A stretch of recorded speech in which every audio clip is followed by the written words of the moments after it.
So I just jumped off a call with a CEO of a global business from New York City. And this is one of many calls I have had this week with CEOs, with business leaders, with small business owners about this decision of having to lay off staff. And one of the things that I think hasn't been spoken about enough, and I would just love to plant some seeds out there if this is you and you're questioning what to do as a business owner, whether or not it's the right time, whether you can wait it out a little bit more. First, I want to say, I know that you're all doing your very best and you're doing what feels right. But I do think there is a moral aspect to this that we need to take a beat and think about before we make the decision to make those mass layoffs. And what came up in this conversation with my New Yorker friend is that he has made the decision. He put a 2-month package together for his business. And this 2-month package meant that he knew he was going to take a $2 million loss in the next 8 weeks if he went with this package. He made that choice so he could keep on 80 of his staff members. Now, I spoke to another business owner who is typically making $500,000 $500,000 a month. He's now down to 50,000.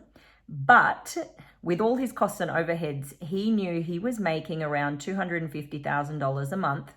Year in, year out, he's been doing that because of his team and because of his people. So what was interesting in many of these conversations I'm having with these kinds of business leaders who have made the decision to take a loss and to keep their staff on, what was coming up for them was, I am wealthy and I have a certain lifestyle and my business has thrived for years or possibly decades because of my people, some of whom have been with me for years, 5 years, 10 years, 20 years. And they made the choice that, you know what? I might have to lose $1 million, $2 million, keeping this going and keeping them on the payroll right now. But I'm okay with that. I'm okay with maybe having to sell a car or a house or the business may not survive. But when my people might be living paycheck to paycheck, and for them what it may mean is so much more than what it will mean for me, they made the moral choice that that was what mattered.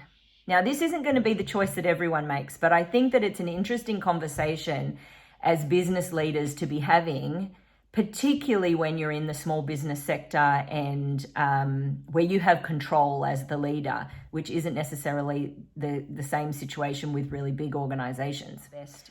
So I hope this has been helpful. If you are conflicted with that moral versus business dilemma, sit with your heart. Like truly, there's no better time than right now than to be connecting with yourself through meditation, to be closing your eyes just for a moment and taking deep, slow breaths, to be connecting you to your heart and asking the question of what is the right thing for me to do right now.